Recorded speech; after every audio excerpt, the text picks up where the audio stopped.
اعوذ باللہ من الشیطان الرجیم، بسم اللہ الرحمن الرحیم۔ سافٹ انالیسز میں تمام احباب کو خوش آمدید۔ اس سیشن میں ہم اس بات کا جائزہ لیں گے کہ جو انڈیا کے ایک مشہور انڈسٹریلسٹ جو پچھلے دنوں جن کا انتقال ہوا ہے،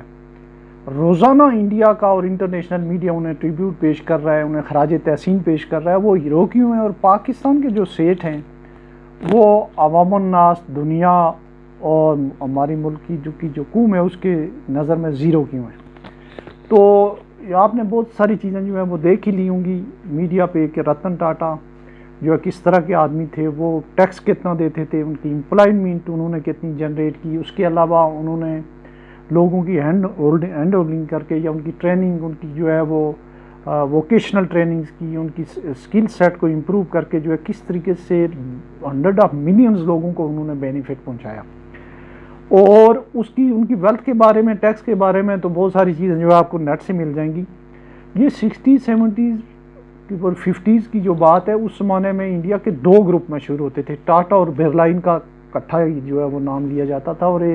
یہ جو 1857 میں برلا اسٹیبلش ہوئی، یہ اور جو ٹاٹا تھا 1861 میں۔ برلا جو ہے وہ ظاہر ہے کہ ہندو تھے، ان کے سیٹ یہ جو ہے بنیادی طور پہ یہ تھے پارسی کمیونٹی جو ہمارے یہاں کراچی میں بھی پائی جاتی ہے، یہ ان سے ان کا تعلق تھا۔ اور انہوں نے جو سب سے پہلے انڈیا کی ایئر لائن بھی انہوں نے انٹروڈیوس کی۔ بے شمار ان کی کریڈٹ میں جو چیزیں ہیں، لیکن سب سے زیادہ جو ان کو چیز جو ہے وہ ممتاز کرتی ہے وہ یہ ہے کہ غریب پرور آدمی تھے وہ، جو ہے وہ انہوں نے چیریٹی بھی کی اور لوگوں کو غربت سے اور جہالت سے نکالنے کے لیے انہوں نے بہت زیادہ کام کیا۔ اس وجہ سے وہ ایک سیٹ کے طور پہ نہیں، ایک انڈسٹریلسٹ کے طور پہ نہیں، بلکہ انڈیا میں ایک ہیرو کے طور پہ جو ہے انہیں پیش کیا جا رہا ہے، اور دنیا بھی انہیں ایک انڈیا کے ہیرو کے طور پہ ایکنالج کر رہی ہے۔ اس کے مقابلے میں پاکستان میں کیا؟ پاکستان میں جتنے بڑے سیٹ اور کھرب پتی لوگ ہیں، ان کا جو خمیر ہے وہ 2-3 سیکٹر سے اٹھا ہے۔ ایک تو پہلے پیٹسن انڈیا جو بنگال سے تھا، جو 50s میں جو کچھ لوگ آگے آئے، اور اس کے بعد جو ہے بنگالیوں کے ساتھ جو انہوں نے کیا وہ تو آپ کو پتہ ہی ہے۔ اس کے بعد جو ہے دوسرے نمبر جو تھا وہ تھا ہمارا کاٹن کا تھا، کاٹن اور ایگریکلچر۔ یہ دو سیکٹر جو ہے ان سے جو ہے اوپر آئے۔ ہمارے جتنے بھی سیٹ تھے اس زمانے میں، جتنے انڈسٹریلسٹ ہیں، بڑے بڑے جو گروپس ہیں، انہوں نے یہیں سے پیسہ کمایا، لیکن انہوں نے ایک دھمڑی جو ہے اپنے لیبر کی ویلفیئر کے لیے نہیں خرچ کی، انہوں نے اپنی ملک اور قوم کے ویلفیئر میں نہیں خرچ کی۔ ہمارے جو سیٹ ہیں وہ بنیادی طور پہ جو ہیں وہ لالچی ہیں، گریڈی ہیں، اور انہوں نے کوئی ایسا انسٹیٹیوشن نہیں بنایا۔ صرف انہوں نے اپنی جس کی آج 70s میں مثال کے طور پہ 2 ملیں تھی، آج اس کی اور اس کے خاندان کی 25-30 کارخانے ہوں گے۔ اس وقت وہ کروڑ پتی تھا، اس وقت 70s کے سارے کروڑ پتی اس وقت کھرب پتی ہیں، مطلب ٹریلینر ہیں سارے۔ اس میں آپ کو ایک مثال دوں، کراچی میں 76-77 میں، اگر آپ جو لوگ تھوڑا پہلے کے ہیں انہیں یہ پتہ ہوگا کہ یہ داؤد چورنگی ہے لانڈی میں، وہاں پہ 3 ملیں ایک ساتھ ہیں، داؤد، گل احمد اور فردوس۔ 76 77 78 میں یہاں پہ جو ہے مزدور کی تنخواہ ہوتی تھی 120 روپے، 120 روپے ان کی تنخواہ ہوتی تھی، 130 اور اس زمانے میں گندم کی جو قیمت تھی سرکاری وہ تھی 23 روپے من۔ تو کہنے کا مقصد یہ ہوا کہ 5 یا 6 من گندم یا آٹے کے برابر جو اس زمانے میں آج سے تقریباً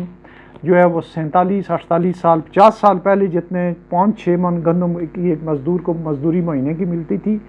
آج بھی اتنی مل رہی ہے۔ اس میں وہ اپنے بچوں کا پیٹ پالے، اپنے مکان کا کرایہ دے،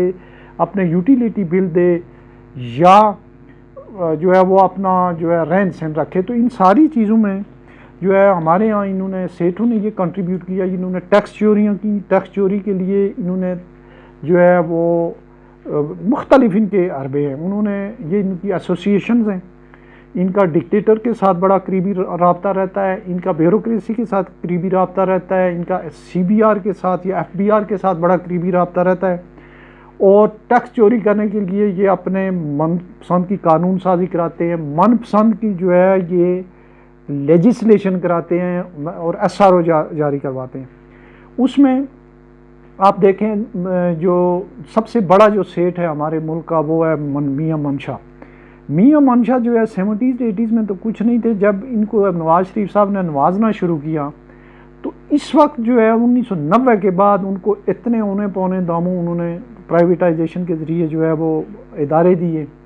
اور ان کی جتنی بھی جو بینکس ہیں ان کے پاس انشورنس کمپنیاں ہیں، لیکن ان کے جو گارڈز ہیں ان میں سے 30,000 شاید ہی کسی کی تنخواہ ہو۔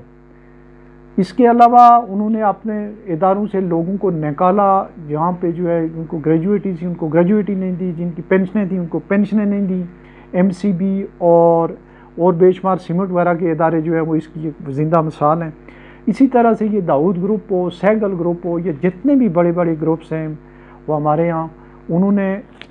کسی قسم کی جو ہے وہ جو سوشل رسپانسبلٹی ہے اس کو ڈسچارج نہیں کیا ہے۔ کسی حد تک آپ کہہ سکتے ہیں اس میں چھوٹا چیمبر ہے، چھوٹے بزنس مین ہیں، سیالکوٹ چیمبر والے جو ہیں ان کو ان کی ایک ایکسیپشن ہے۔ باقی ٹیکس چوری کے یہ سارے ماہر ہیں، اس لیے ان کو کہاں نہیں ہیرو مانے۔ انہوں نے جو ہے وہ اپنی جتنی ملیں ہیں ان میں جتنے کارخانے ہیں اس میں جتنی یہ قانونی اور غیر قانونی طریقے سے دولت جمع کر سکتے ہیں ان کو وہ اپلائی کرتے ہیں، لیکن اپنے جو امپلائیز ہیں جو نچلے طبقے کے لوگ ہیں انہیں کچھ نہیں دے رہے ہیں۔ ابھی اگر آپ دیکھیں تو کسی بھی جو اس میں جو ہماری جو ٹیکسٹائل سیکٹر ہے یا ایگریکلچر سیکٹر ہے اس میں کسی قسم کی کوئی ریسرچ ڈیولپمنٹ کا جو ہے انہوں نے کوئی کام نہیں کیا۔ اس کے بعد ایک نیا جو 2-3 چیزیں سیکٹر میں یہ لے کے آئے، فرٹیلائزر کی ایک جو ہے مافیا آ گئی، اس کے بعد جو پیٹرو کیمیکل کی مافیا آ گئی، انہی میں سے ہی وہ پیدا ہوئے، اور یہ گنا جو ہے شوگر مافیا یہ آ گئی۔ اس کی وجہ سے جو ہماری جو کاٹن کی انڈسٹری تھی، کاٹن بیس جو پروڈکٹیوٹی تھی وہ ختم ہو گئی ہے، اب ہم کاٹن امپورٹ کر رہے ہیں۔ اس کی نسبت انہوں نے اگر کوئی ادارہ قائم کیا ہو، کسی قسم کی جو ہے انہوں نے کوئی عوام کو سہولت دی ہو، یہ بالکل نہیں۔ انہوں نے پھر آئی پی پیز کی مافیا میں یہ لوگ گئے، بینکوں کی مافیاز میں یہ لوگ گئے، اور اس لحاظ سے انہوں نے دونوں ہاتھوں سے ملک اور قوم کو لوٹا، ٹیکس چوری کیے۔ اب بھی سب سے زیادہ سبسڈی جو ہے یا جو آپ کہہ رہے ہیں کہ جو کم پیسوں کے اوپر جو سبسیڈائز لوننگ ہے وہ ایکسپورٹرز کو دی جا رہی ہے، کھرب پتیوں کو دی جا رہی ہے، لیکن کسی قسم کی سبسڈی جو ہے وہ غریب لوگوں کو کھانے پینے کی چیزوں پہ یا تعلیم کے اوپر یا صحت کے اوپر حاصل نہیں ہے۔ تو یہ بنیادی فرق ہے۔ اور پھر جو ہے یہ فنڈنگ کرتے ہیں، یہ لوگوں کو، سیاسی جماعتوں کو فنڈنگ کرتے ہیں، یہ سیاست میں آ کے اپنی مرضی کے جو ہے انہوں نے کارٹل بنائے ہوئے ہیں اور یہ ڈکٹیٹ کرتے ہیں اپنی ٹرمز۔ تو اسی لیے یہ جو ہے جو انٹرنیشنلی اور ڈومیسٹکلی رپورٹ ہوتا ہے کہ سب سے زیادہ جو ہے وہ سبسیڈائز جو لوننگ ہے وہ پاکستان کا بڑا طبقہ لے جاتا ہے۔ نیا بندہ یہاں کاروبار نہیں کر سکتا ہے، غریب کو یہ دمڑی نہیں دیتے ہیں۔ ان کی جو این جی اوز ہیں وہ بھی مافیاز ہیں، وہ ٹیکس چوری کرنے کے لیے ہیں، لیکن غریبوں کو یہ بھی کچھ نہیں دے رہے ہیں۔ اور اس کی نسبت جو انڈیا کے جو بڑے بڑے جو انڈسٹریلسٹ ہیں اس میں جیسے برلا، ٹاٹا، یہ تو ہیں ہی۔ اس کے علاوہ ایک عظیم بھیم جی ہیں، ان کے بارے میں بات نہ کرنا جو ہے، ان کی بھی جو ہے ٹریلین کے حساب سے جو ہے وہ لوگوں کی جو چیریٹی ہے اور جو نظر آتی ہے۔ پاکستان میں جو چیریٹی ہے یہ نہیں ہے کہ نہیں ہے، اس میں کون لوگ ہیں، اس میں جو ہے وہ آپ کو عیدی نظر آئے گا، اس میں آپ کو جو ہے ادیب رضوی نظر آئیں گے، اس میں آپ کو اور اس طرح کے لوگ تو نظر آئیں گے۔ کراچی کی حد تک جو ہے کافی میمن کمیونٹیز کی بھی جو ہے وہ ہیں اپنی اس کے لیے وہ کافی ہیں، لیکن اوور آل جو نو دولتی ہیں پاکستان بننے کے بعد جو نو دولتی ہیں انہوں نے ٹیکس چوری کیا، انہوں نے استحصال کیا مزدوروں کا، انہوں نے ملک اور قوم کے وسائل پہ قبضہ کیا، اور جہاں بھی ان کو موقع ملا یہاں سے جو ہے انہوں نے ہنڈی، حوالہ کے ذریعے پیسے باہر بھیجے اور منی لانڈرنگ کی۔ تو اس وجہ سے جو ہے پاکستان کے سیٹھوں کو، پاکستان کے جو انڈسٹریلسٹ ہیں، کیپٹلسٹ ہیں، ان میں کوئی ہیرو نہیں ہے، بلکہ انہیں ایک جو ہے وہ ایک کسی بھی جگہ پہ جو ہے مختصراً یہ کہ انہیں عزت کی نگاہ سے نہیں دیکھا جاتا ہے، جو عام لوگ ہیں، جو عام پاکستانی ہیں۔ تو یہ پاکستانی اشرفیہ کا ایک حصہ ہے، اس میں جو پاکستان کے عوام کا جو استحصال ہو رہا ہے اس میں ہماری بیوروکریسی اسٹیبلشمنٹ کے ساتھ ساتھ جو ہے یہ ہمارے انڈسٹریلسٹ بھی شامل ہیں۔ تو اس لیے جو ہے ان کو عزت اور تکریم کی نظر سے نہیں دیکھا جاتا ہے۔ اپنا بہت سارا خیال رکھیے گا۔